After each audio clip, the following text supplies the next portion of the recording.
What's going on, everybody? Welcome back to the channel. Jake Shavink here, and continuing with some 2022 NFL Draft wrap-ups for the Packers. And just want to really hit on day 3 of the draft quick here. And I really believe this, that the Packers absolutely crushed it on day 3 of the 2022 NFL Draft. And just rolling through the selections, you can see why. It started with Romeo Doubs at pick 132, who, obviously may not be as exciting as a Christian Watson. But again, it's a day 3 player who you see a lot of instances on tape winning with vertical speed, creating space for himself late in his routes with that speed, just to win vertically and to be the home run hitter, to be the chunk play guy in an offense. He can win underneath as well. He's got pretty crisp transitions, running those square ins, those slant routes.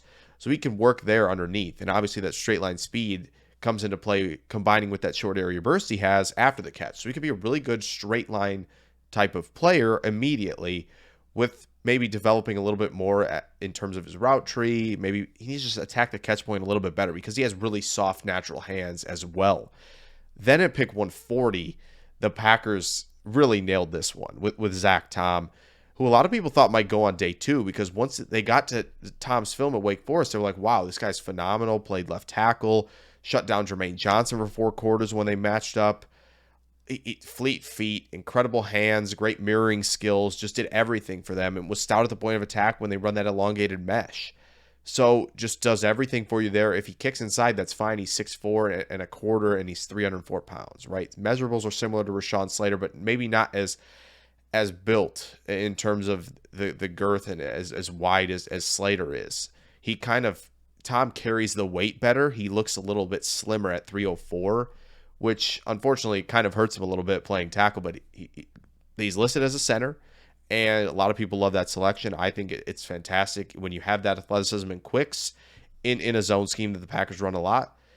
Then they move back 7 spots in the 5th round to the end of it to select Kingsley Enagbare, who a lot of people were also wondering about this guy falling. What was the issue? I think there was something medical, but there was also obviously the athleticism, which wasn't up to par, really explosiveness-wise, with some of the top edge rushers, right? However, you have incredible pass rush productivity one-on-one in the SEC against top competition. That's important. As much as, competition, it gets a little in gray areas. Even when you talk about guys like Christian Watson, Sky Moore, right? But Enagbare, edge rushers, tackles, like these guys, a lot of them, the big guys go to the SEC. And for Enagbare to be consistently winning there, at the very least, gives you a very, very good number 3 edge rusher going forward in Green Bay, which is something they needed since obviously Zadarius Smith walked away, and they kind of didn't want to, bring him back or try to restructure, pay cut, whatever. So get a very good player there. They pick up a 7th round pick and have 4 of them at the end. They start things off with Tariq Carpenter from Georgia Tech, who safety linebacker hybrid type. Maybe he'll see the field in year 1. He doesn't necessarily have to on defense. What they need him to be is a special teams guy, and he has the power and speed and all the athleticism to do that, to be a guy on kick coverage, on punt coverage, to go down and lay the boom, and, potentially even again on kick returns as well. Like, this is a guy who, you're betting on some traits long term, but you're getting immediate impact on special teams, which we all know was an issue in 2021. Same thing with Jonathan Ford, who I think a lot of people out of Miami maybe even said who, or why did they pick like a nose tackle type here at over 330 pounds? Well, one, you can never have enough guys in the defensive line rotation. I think that's a smart decision for the Packers late.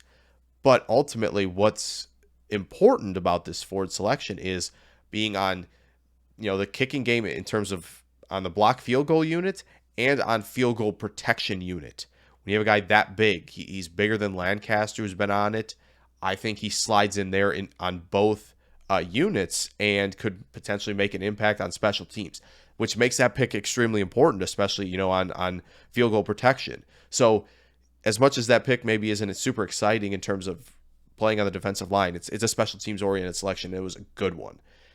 Then we get Rasheed Walker, who maybe fell in the draft. I don't know why, really. I mean, again, wasn't the most athletic, mirroring type of left tackle in the draft, but was a stout player at the point of attack, good power, good hands, could latch and drive in the run game.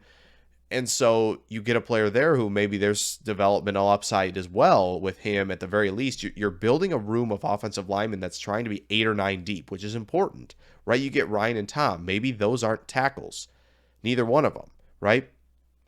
Rasheed Walker has the experience to play tackle. So you're getting 3 swings at tackle, which is a great thing.